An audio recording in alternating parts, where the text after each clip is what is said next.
Salam sejahtera pemirsa, berjumpa kembali dengan saya di dalam pembahasan buku Bugar Selamanya. Dari buku ini bagaimana kita diajarkan untuk merubah akan pola kehidupan kita yang akan menambah umur dalam hidup kita dan menambah semangat tahun-tahun kita semua. Dan di sini juga memberikan kita kekuatan harian untuk merangkul kebugaran fisik kita, mental dan juga spiritual, dan memberikan kita motivasi, inspirasi dan dorongan. Dan di sini juga memberikan kita kisah kemenangan dan wawasan menarik tentang manusia dan penciptaannya.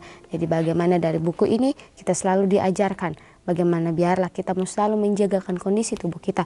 Biarlah kita mau selalu bersandar sepenuhnya kepada Tuhan. Biarlah dalam setiap kesibukan kehidupan kita, janganlah kita lupa untuk selalu mendekatkan diri kita kepada Tuhan. Dan dalam setiap masalah apapun yang kita hadapi, percayalah bahwa Tuhan selalu bersama-sama dengan kita. Karena dalam Yeremia 17 ayat 7, diberkatilah orang yang mengandalkan Tuhan dan menaruh harapannya kepada Tuhan. Dan Amsal 17 ayat 22, hati yang gembira adalah obat yang manjur. Jadi dalam setiap kesibukan kehidupan kita, dalam setiap masalah-masalah yang kita hadapi ke depannya atau yang sudah kita hadapi, biarlah kita selalu bersandar kepada Tuhan dan kita melakukan atau menjalankan itu dengan sepenuh hati kita dan dengan sukacita.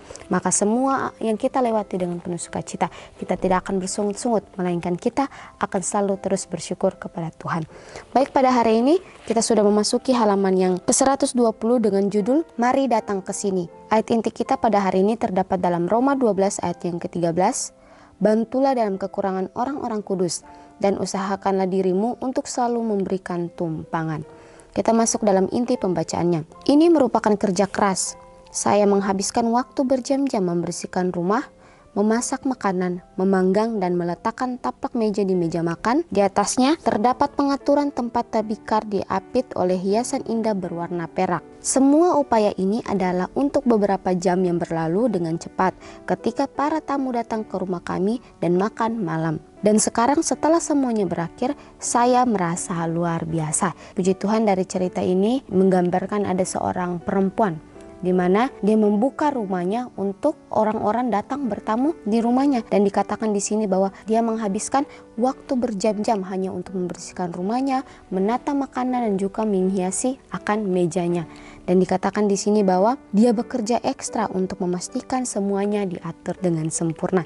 Jadi bagaimana pelajaran yang sangat luar biasa mengingatkan kita kembali bagaimana biarlah kita selalu membuka rumah kita untuk memberikan tumpangan kepada orang-orang yang membutuhkan. Dalam ayat intinya dikatakan bahwa bantulah dalam kekurangan orang-orang kudus dan usahakanlah dirimu untuk selalu memberikan tumpangan. Walaupun dalam setiap kesusahan kita yang sudah kita alami, walaupun kita hidup dengan kesederhanaan kita, janganlah kita memakai kesederhanaan kita untuk menjadi alasan untuk kita tidak membantu orang-orang yang kesusahan.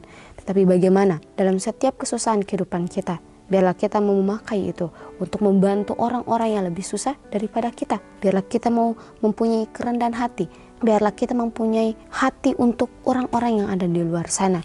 Dan juga dikatakan di sini bahwa bagi saya hanya ada sedikit hal yang memberi kepuasan selain daripada memasak makanan enak untuk orang lain. Mencari tahu menu dengan mempertimbangkan kesukaan dan ketidaksukaan tamu saya adalah sebuah tantangan yang saya sukai. Saya sudah dikenal menyajikan sarapan pagi khas Inggris di tempat tidur untuk dua gadis remaja yang cekikan, yang diletakkan di atas napan indah dengan piring berdekorasi bunga, serbet linen, dan hadiah kecil yang dibungkus tisu dengan pita sutra. Jadi ketika para tamu ini pulang, wanita ini merasa sangat bersyukur, merasa sangat senang. Karena apa? Karena dia bisa memasak makanan enak untuk orang lain, bisa menikmati akan setiap hidangan yang dia buat. Dan dikatakan di sini bahwa ketika dia membuka rumah untuk orang-orang yang akan datang ke rumahnya, dia tidak mementingkan dirinya sendiri, dia tidak memasak sesuka hatinya. Tetapi bagaimana di sini dikatakan dia mencari tahu apa yang disukai orang dan apa yang tidak disukai orang. Makanan apa yang disukai orang dan makanan apa yang tidak disukai orang. Sangat luar biasa ketika dia membuka rumahnya sendiri untuk orang datang bertamu. Tapi bagaimana dia tidak mempunyai keegoisan, dia tidak mempunyai kepentingan itu sendiri, sehingga bagaimana dia mencari tahu makanan apa yang orang-orang itu sukai, sehingga dia memasak akan makanan itu, dan orang-orang yang datang ke rumahnya juga dapat terberkati dengan setiap pelayanan yang dia buat. Pelajaran yang sangat luar biasa kepada kita manusia. Bagaimana biarlah kita tidak memandang akan setiap orang yang akan datang ke rumah kita, tetapi bagaimana biarlah kita mau menerima mereka dengan sepenuh hati kita, melayani mereka dengan setiap kerendahan hati kita, karena itu adalah tamu-tamu yang Tuhan izinkan untuk kita layani. Dan juga dikatakan di sini bahwa atasan suami saya suka rasa asam, jadi saya ingat untuk menaburkan sedikit cranberry di atas seladanya, selada pasta ringan di atas lapisan selada butterhead dengan secangkir teh herbal yang mengapul disajikan di atas kain motif kotak, menambah indahnya makan siang di hari Senin dengan sepupu saya. Jadi bagaimana pelajaran yang sangat luar biasa. Di sini dikatakan bahwa perempuan ini menghidangkan makanan tidak sesuai dengan keinginannya, tetapi bagaimana dia melihat apakah orang ini suka atau tidak, apakah orang ini senang dengan makanan ini atau tidak. Sehingga dikatakan di sini bahwa atasan suaminya suka rasa asam, jadi dia memberikan cranberry di atas seladanya. Jadi pelajaran yang sangat luar biasa. Biarlah dari pelajaran ini diajarkan bagaimana kita tidak mementingkan diri kita sendiri. Kita tidak selalu menyimpan berkat itu dalam diri kita sendiri, tapi bagaimana setiap berkat-berkat yang sudah kita terima, kita tidak menyimpan itu dalam diri kita sendiri, tetapi bagaimana biarlah kita mau membagikan itu kepada orang yang lebih membutuhkan. Dan dikatakan bahwa ketika saya membayangkan wajah terkejut dan penuh harapan dari tamu-tamu saya saat mereka menerima hidangan pertama, saya hanya bisa tersenyum. Tentunya semua orang di meja memang disiapkan untuk merasa istimewa. Lupakan menelepon untuk memesan pizza. Teman-teman dan keluarga saya bernilai sepadan dengan suatu usaha untuk mempersiapkan makanan dengan penuh perhatian. Saya menghargai mereka sehingga saya mau menghabiskan energi yang dalam upaya untuk memberi. Saya justru merasa diisi kembali. Bagaimanapun juga ini bukanlah sekadar mencoba pakaian. Kehidupan kita saat ini itulah kehidupan yang kita miliki untuk dijalani. Jadi bagaimana dikatakan juga bahwa ketika perempuan ini membayangkan muka terkejut yang penuh harapan dari tamu-tamunya saat mereka menerima hidangan pertamanya, dia hanya bisa tersenyum. Dia merasa bahwa setiap waktu yang berjam-jam yang dia siapkan untuk para tamu itu tidak sia-sia. Sehingga dikatakan di sini bahwa dia merasa dihargai karena setiap hidangan-hidangan yang dia sajikan kepada mereka, mereka juga boleh mendapatkan berkat itu. Dan ketika mereka mendapatkan berkat itu, perempuan itulah dan keluarganya lah yang diberkati. Dan dikatakan di sini bahwa saya menghargai mereka sehingga saya mau menghabiskan energi yang dalam upaya untuk memberi. Jadi pelajaran yang sangat luar biasa. Biarlah kita tidak memandang orang-orang di sekitar kita, tetapi bagaimana biarlah kita mau melihat bahwa orang-orang di luar sana membutuhkan akan setiap pertolongan kita.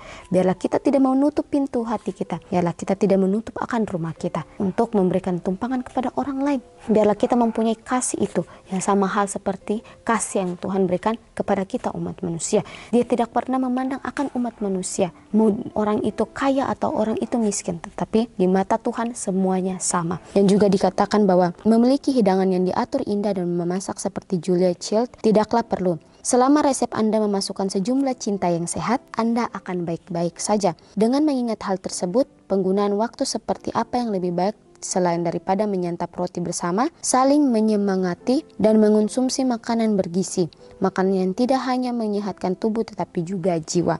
Apakah Anda siap untuk menerima berkat istimewa dalam hidup Anda? Ingin merasa luar biasa setelah berjam-jam kerja keras?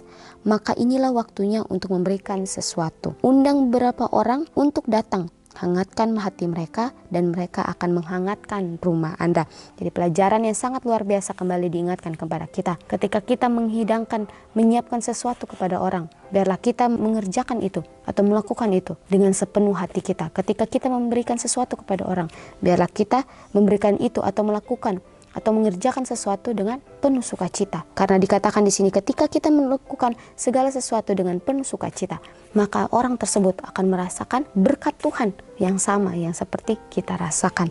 Dan dikatakan bahwa apakah kita semua siap untuk menerima berkat istimewa dalam hidup kita? Berkat bukan saja dari uang, tetapi bagaimana kita bisa memberkati orang lain juga. Dan dikatakan di sini bahwa siapakah yang Anda dapat undang minggu ini agar Anda dapat mempraktikkan keretamahan Anda? Pertanyaan pribadi lepas pribadi. Biarlah kita mau selalu mendoakan ini. Dan biarlah kita mau membuka hati dan pikiran kita untuk selalu mementingkan orang lain daripada diri kita sendiri. Karena seringkali manusia terlalu mementingkan dirinya. Kita tidak peduli dengan orang-orang yang di luar sana. Kita hanya menikmati akan berkat itu untuk diri kita sendiri. Tetapi tanpa kita sadari, banyak sekali orang-orang di luar sana memerlukan akan bantuan kita. Dari pelajaran ini, biarlah kita diajarkan untuk selalu membuka akan rumah kita untuk orang-orang di luar sana datang. Dan ketika mereka datang, kita melayani mereka. Maka berkat itu juga akan kita terima. Jadi jangan kita pikir kita harus menjadi kaya dulu atau kita mempunyai banyak duit dulu baru kita bisa berbagi kepada orang. Tetapi ingatlah, dalam setiap kelemahan kita, dalam setiap kekurangan, walaupun kita tumbuh dari keluarga yang sangat-sangat kekurangan, tetapi bagaimana dari kekurangan kita, biarlah kita mau membantu orang-orang di luar sana. Ya baik pemirsa, mungkin ini saja pembahasan yang saya bahas pada hari ini. Kita akan berjumpa kembali di dalam pembahasan yang berikutnya. Salam sejahtera dan Tuhan Yesus memberkati kita semua.